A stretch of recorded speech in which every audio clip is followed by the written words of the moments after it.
Hello dear student, class 12 biology का chapter आनुवंशिकता के बारे में हम पढ़ रहे थे।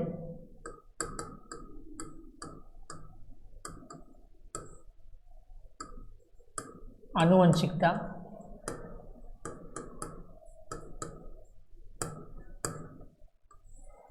चैप्टर नंबर 6 आनुवंशिकता, दिस कॉल्ड एट जेनेटिक्स। और आनुवंशिकता की परिभाषा है कि जनक जीवों में संतति के लक्षणों के संचरण को आनुवंशिकता कहा जाता है। The branch of science study of inheritance and variation, this called at genetics. जनक जीवों यानी माता पिता के जो लक्षण है उसका संतान में होने वाला स्थानांतरण उसे आनुवंशिकता कहा जाता है। माता पिता के लक्षणों का उसकी संतान में होने वाले स्थानांतरण को क्या कहा जाता है? जेनेटिक्स या आनुवंशिकता कहा जाता है। आनुवंशिकता के जो जनक थे वह ग्रेगर जॉन मेंडल।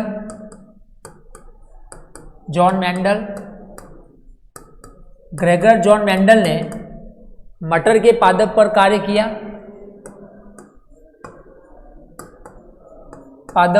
किया। मटर में पाए जाने वाले मटर का जो वानस्पतिक नाम है पाइसम सेटाइवम।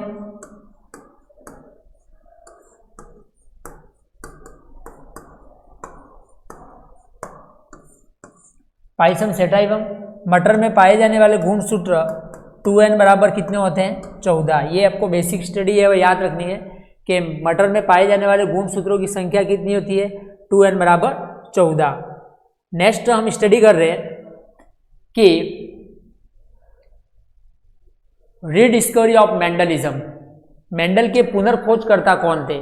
मेंडल की छोटी सी स्टोरी थी। मेंडल का जन्म 22 जुलाई 1822 को ऑस्ट्रिया के हिजेंडॉर्फ के सिसिया नामक गांव में ग्रेगर जॉन मेंडल का है वह जन्म हुआ था और 1857 से लेकर 1865 तक है वह मेंडल है अपने शोध कार्य प्रस्तुत किए थे।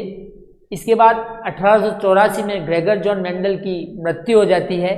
मेंडल की मृत्यु के पश्चात मेंडल की जो बातें थी उसको आगे बढ़ाने का जो काम कार्य किया था उसको रीडिस्कवरी ऑफ मेंडलिज्म कहा जाता है।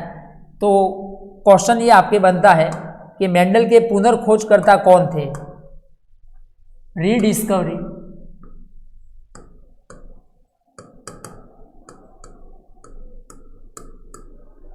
Of Mendelism. मेंडल के पुनर्खोजकर्ता कौन थे? मेंडल के पुनर्खोजकर्ता यानी मेंडल की जो बातें थी उसको आगे बढ़ाने का काम किस साइंटिस्ट ने किया था, तो उसके बारे में हम पढ़ रहे हैं। तो रीडिस्कवरी ऑफ मेंडलिज्म में पहले नंबर पे आता है हॉलैंड की हुगो डी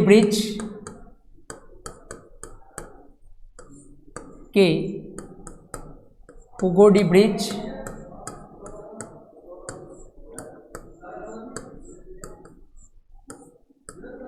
नंबर 2 जर्मनी के कार्ल कोरेंस।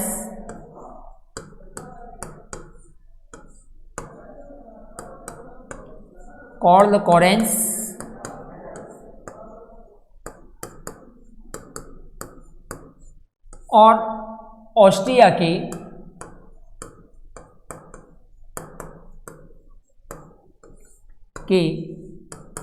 इरिक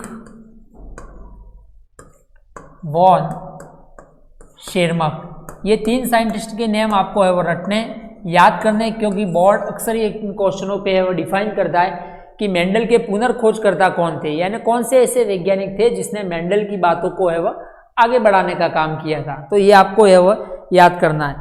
अब मेंडल का जो प्रयोग था वो पाइसम सेटाइवम पे था, मटर के पादप पे था। अब क्वेश्चन यही बनता है कि मेंडल ने मटर के पौधे को ही क्यों चुना? What is the reason of choice of garden pea को सिलेक्शन करने के पीछे उसके क्या उद्देश्य थे? तो उसके बारे में हम आगे स्टडी करेंगे कि मेंडल ने है वह मटर के पौधे को है वह क्यों चुना। तो हमारा क्वेश्चन यही बनता है कि मेंडल ने ने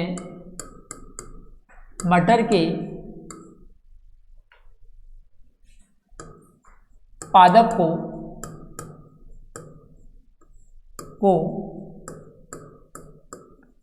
क्यों चुना? ठीक है, what is the reason the selection of garden pea? कौन कौन से ऐसे रीजन थे जिसके कारण ग्रेगर जॉन मेंडल ने है वह मटर के पादप को चॉइस किया? सबसे पहले नंबर पे पहला रीजन अपन कहे कि मटर के पौधे का जीवन काल अल्प था, के पौधे का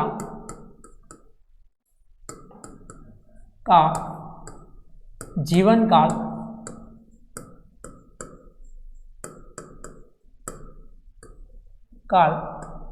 अल्प था।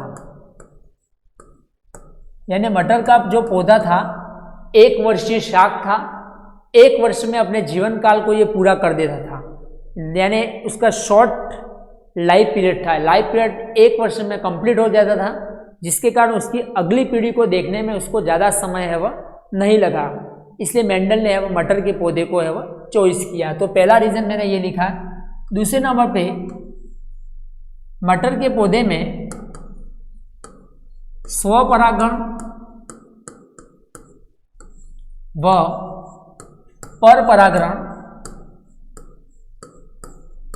आसानी पूर्वक करवाया जा सकता था।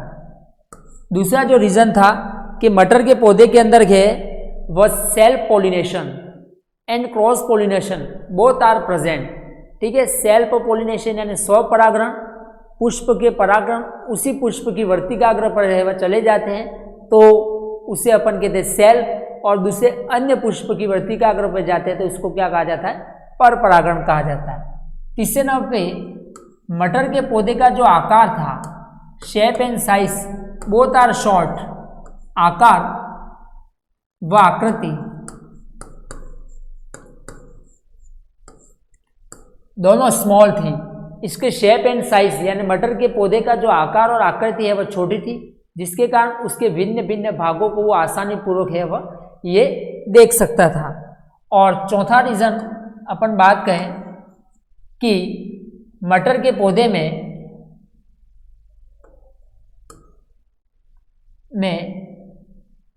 7 जोड़ी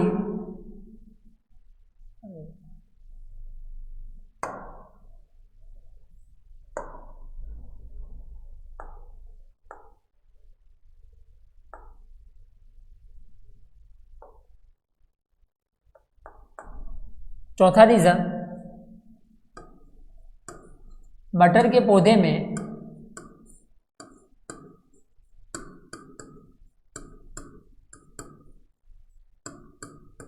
में 7 जोड़ी भिन्न भिन्न लक्षण थे।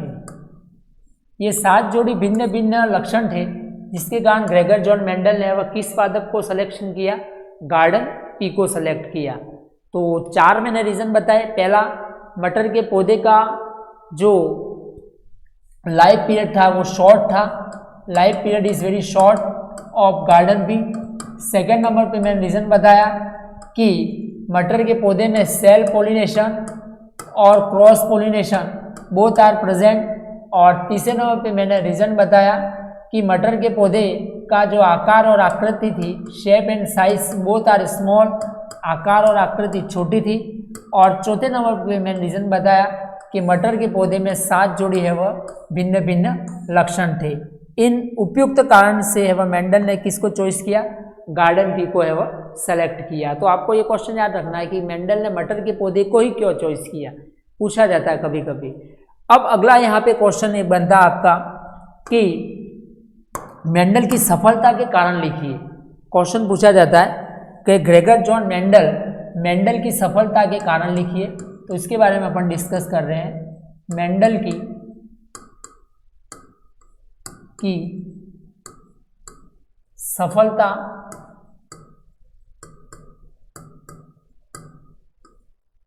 के कारण लिखिए।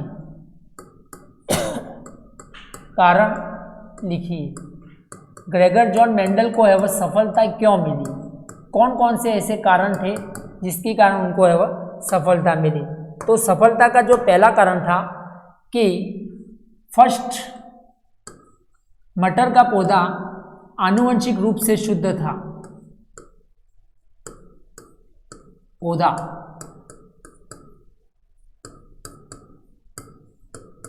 आनुवंशिकी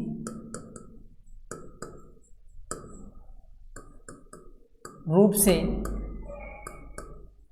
शुद्ध था।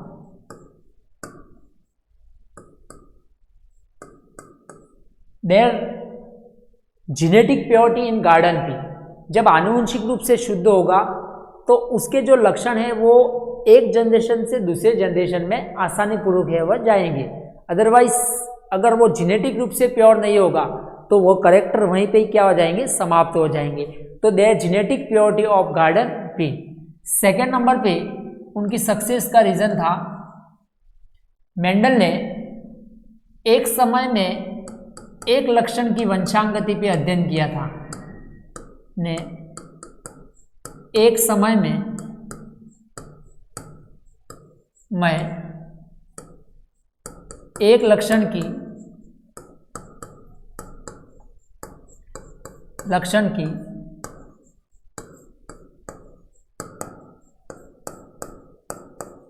वंशांगति पर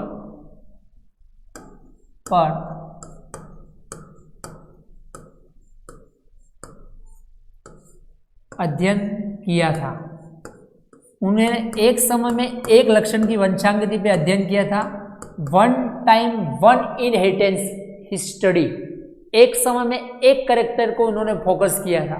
यानी यदि मटर के पौधे का आकार को देख रहा है तो आकार पे स्टडी की, लंबाई को देख रहा है तो लंबाई पे स्टडी की, उनको बीज के रंग को देख रहा है तो बीज के रंग पे स्टडी की, पुष्प की आकृति को देख रहा है तो पुष्प की आकृति पे अध्ययन की।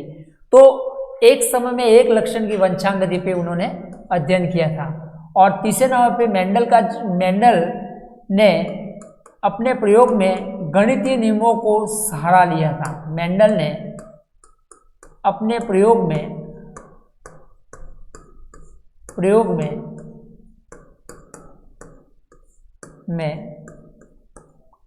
गणितीय नियमों को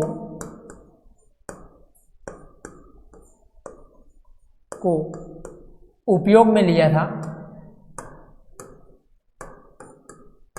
there use of mathematical rules, कुछ गणितीय नियम थे।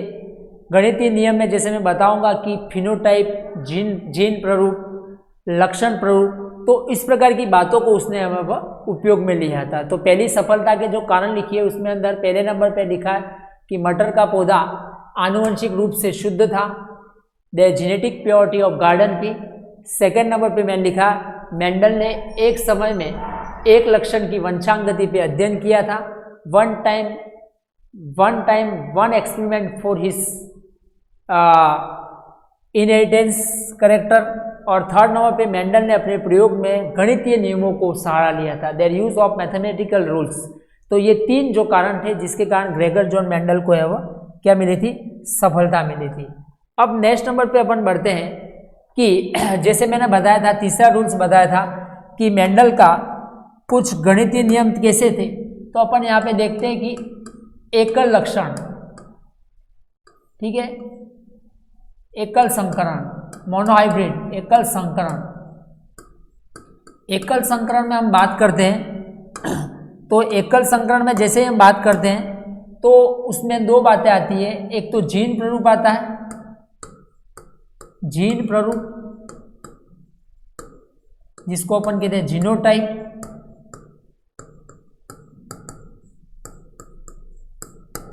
अब ये जो जीन प्रारूप होगा वो होगा 1:2:1, जबकि लक्षण प्रारूप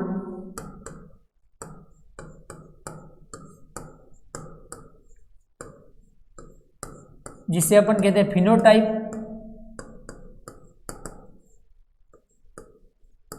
ये होगा 3:1।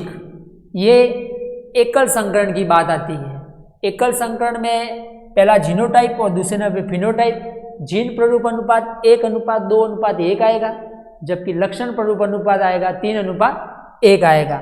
उसी प्रकार हम बात करते हैं द्विसंकरण की, डाइहाइब्रिड क्रॉस की।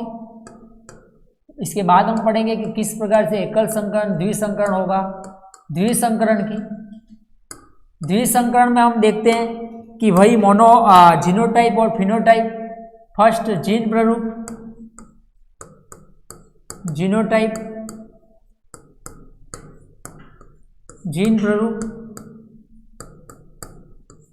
जो जीन प्ररूप बनेगा वो उसका अनुपात याद रखना 1:2:2:4 1:2:2 12 24 12 12।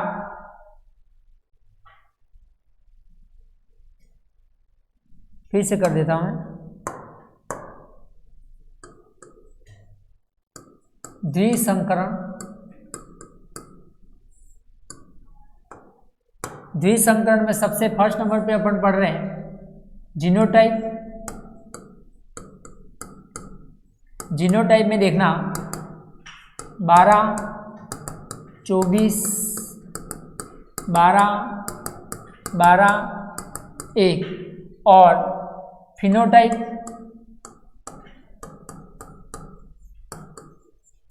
9:3:3:1 यानी 12:24 यानी 1:2 2:4 1:2 1:2:1 जबकि लक्षण प्ररूप अनुपात 9:3 3:1। तो ये द्विसंकरण अनुपात आता है। तो ये आपको मेंडल ने इन प्रयोगों को वर्णन किया था कि गणितीय नियमों को देखा था अपने प्रयोग में, मैथमेटिकल रूल्स को है वह डिफाइन किया था। तो मोनोहाइब्रिड और डाइहाइब्रिड क्रॉस के बारे में आपने यहाँ पे स्टडी की, ठीक है। तो आपको ये याद रखना है कि मोनोहाइब्रिड क्रॉस का जीनोटाइप क्या है, फिनोटाइप क्या है, और डाइहाइब्रिड क्रॉस का जीनोटाइप क्या है और फिनोटाइप क्या है, दोनों रेशो अलग है। तो इन रेशो के बारे में स्टडी करनी है। तो डियर स्टूडेंट, हमने इस आज की क्लास में मेंडल के बारे में जो रूल्स मेंडल के एकल संकरण द्विसंकरण का फिनोटाइप जीनोटाइप, मेंडल ने मटर के पौधे को क्यों चुना और इसकी सफलता के क्या कारण थे, और रीडिस्कवरी ऑफ मेंडलिज्म के बारे में स्टडी की। Okay, thank you.